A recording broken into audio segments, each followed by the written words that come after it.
Nitekana umunezero nsubire ngusuhuze nkuhakaze nshuti mukunzi wacu wobandanya kubana natwe ngaha kuri ino mboneshakure ndaguhaye ikaze ndaguhaye mwiriwe neza cange mwaramutse bivanye n'aho udukurikira uherereye kuri uwu munsi utegerezwa gusa gufyonda sabone cange subscribe nawe utarafyondako hama ukabandanya ushikirwa n'amakuru inkuru kumwe n'ibiganiro tubandanya gushikiriza binyuriye ngaha kuri ino mboneshakure imwe rudende ibigutohoreza hama ikabigushikiriza vyose uko vyakabaye kamwe ku kandi mu buryo butosoye kandi butomoye ni ukumanuka munsi y'ino video hama ugafyona imbere y'ijambo Isange TV haraba handitse ijambo sabone cange subscribe bivanye na YouTube ukoresha urafyondako hama uba uduhaye intererano yawe. Imyaka 8 iraheze hatabutungane. Mu gitondo co kuwa 12 z'ukwezi kwa 12 2015 ibiziga amajana n'amajana vyari bitagaguje mu mabarabara ya Nyakabiga, Jabe ndetse na Musaga mu gisagara ca Bujumbura. Hari n'abandi bantu biciwe mu mihana yabo ku Mutakura. Hari abari baraye bahagaritswe mu makaritsiye atandukanye ya Bujumbura no mu mabarabara haza mu gisagara ca Bujumbura havuye mu ntara za ruguru batigeze basubira kuboneka. Aha twotanga akarorero k'umucamanza Rora Mukezamihigo yakora muri sentare y'intango ya Ntega mu Kirundo. Ico gitondo yaraje kuramutsa umuryango wiwe mu gisagara ca Bujumbura aca yururutswa imodoka i Bugarama kubera umupolisi asomye kuri karangamuntu ko avuka mu Nyakabiga kandi kuva ubwo ntarigera asubira kuboneka.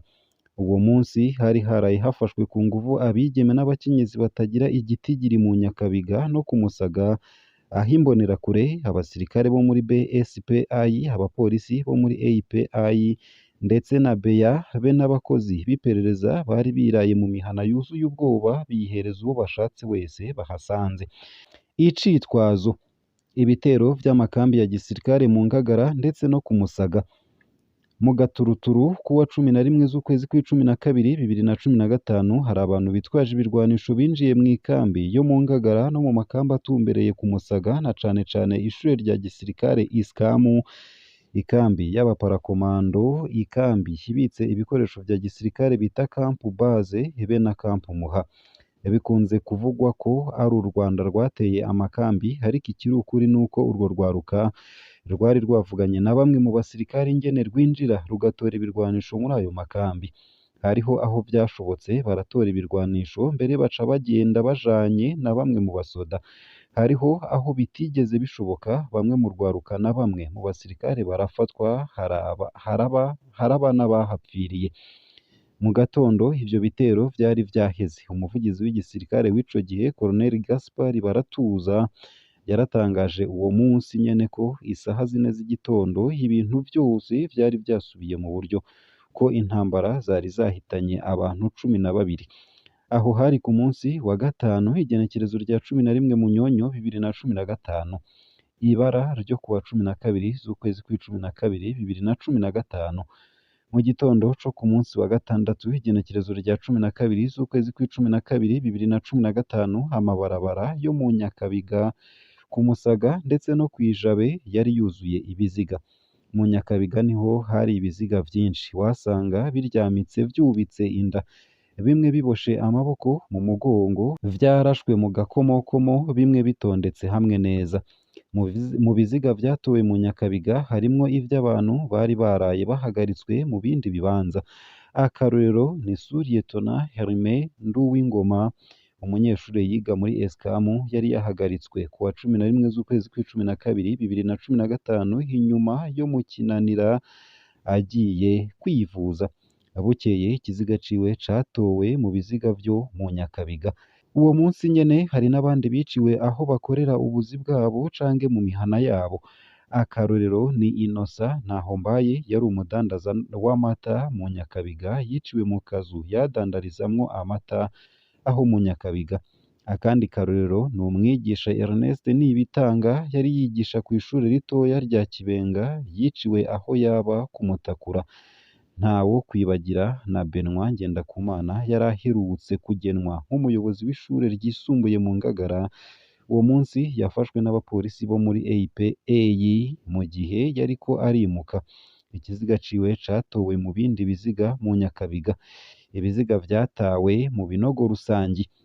Ivyo biziga vyose vyatowe mu gatondo ka kare n'abakozi b'igisagara ca Bujumbura mu modoka kamyonete z'igisagara ca Bujumbura.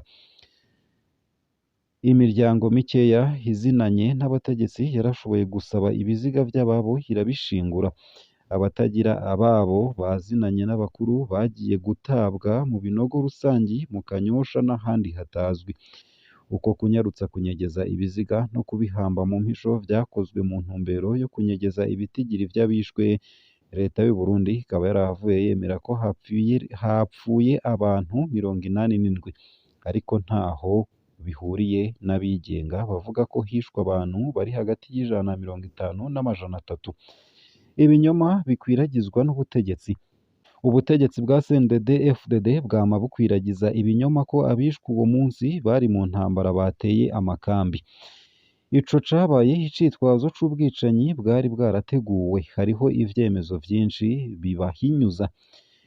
Ica mbere, gutera amakambi vyabaye mu gatondo kuwa 11 Kigarama 2015 mu makambi atatu hari mu Ngagara, Musaga ndetse na Mujejuru. Intambara yamaze umwanya muto nk'uko igisirikare casohoye itangazo uwo munsi kikanavuga ko cishe abarwanyi 12 kandi cafashe 21.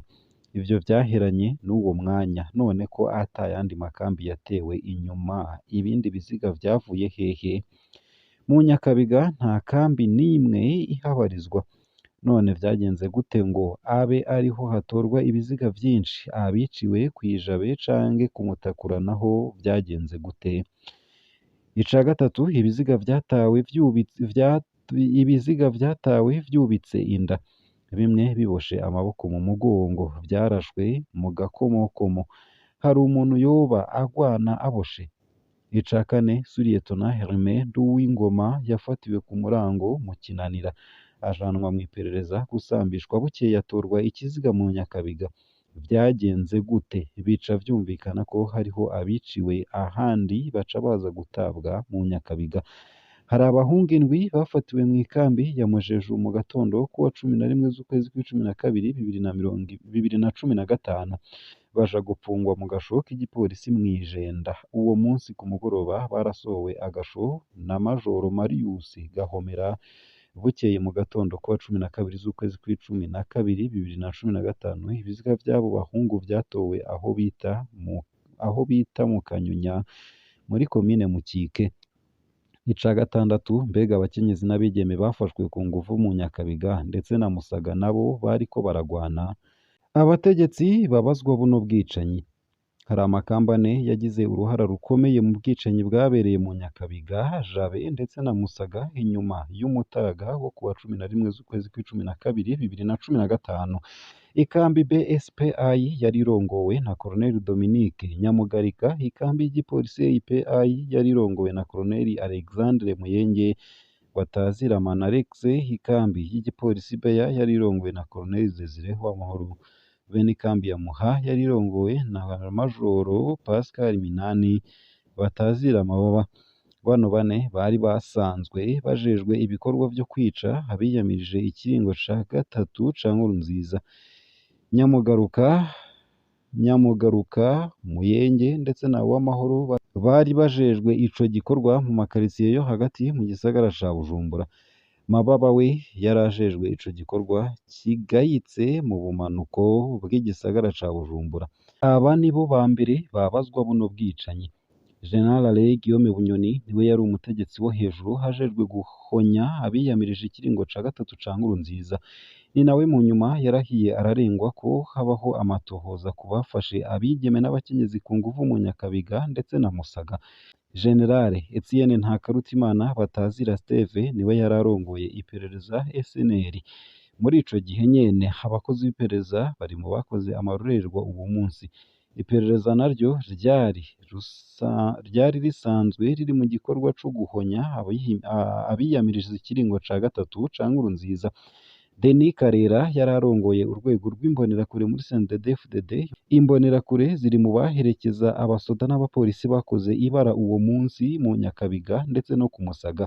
Denis Karera n'abari barongoye umugambwe CNDD-FDD bari mu babazwa ayo mabi. Colonel Gaspard Baratuza yari umuvugizi w'igisirikare niwe mu ntango yatanze ibiharuro vy'ukuri vy'iyo ntambara anamenyesha ko yarangiye mu gatondo ko kuwa 11 z'ukwezi kw'icumi na kabiri 2015 ariko niwe nyene bukeye yagarutse arahindura ibiharuro avuga ko hapfuye abantu 87 atigeze avuga abo biyongera ko iyo bazananye amatwi adusumira Gaspard Baratuza yoba yarategetswe kubivuga kugira ace arungikwa mu bikorwa vya ONU muri Centrafrica ivyavuye bimupfana kubera aya majambo yavuze ajanye n'ubwicanyi. Fredy Mbonimpa yararongoye igisagara ca Bujumbura. Imodoka za meri ya Bujumbura nizo zayoye ibiziga mu mabarabara ya Nyakabiga ndetse na Musaga. Mu nyuma ivyo biziga vyashinguwe mu mpisho bitabwa mu binogo rusangi cane mu Kanyosha. Fredy Mbonimpa nawe ategerezwa kwishura iyo yashize ivyo biziga. Umwanya urahambaye. Abakoze aya marorerwa bari biyumva hari ibihangange ubu bamwe baratanguye gufatwa nka General Guillaume Bunyoni na Colonel Desire Uwamahoro ariko bafatwa ku bindi vyaha hataho bihuriye n'aya marorerwa. Abari basangiye ikibi baratanguye gucanamwo amaraso y'inzirakarengane yo abandanya gusemerera hasaba ubutungane. Herme Nduwingoma, Olivier Ngayimbesha, Joris Ndaripfane, Raoul Nijimbere, Jean Hakizimana, Frank Nkurunziza, Jean Claude Niyibizi, Aime Havyarimana, Patrick Havyarimana, Edi François Butoyi, George Nimbeshaho, Laura Mukezamihigo, Christophe Habarugira, Longine Manirambona, Eric Save, Thierry Uwamahoro, Innocent Ntahombaye, Ernest Nibitanga, Benoit Ngendakumana, Elvis Irakoze, Alain Lionel Nsavyumugisha ndetse na Bernard Berekere. Mwiruhukire mu mahoro. Ngaha akaba ariho nsoreje ino nkuru yari yanditse ku rukuta rwa Pacifique nini nahazwe nyisomye neza na neza uko yakabaye. Ugire umunsi mwiza.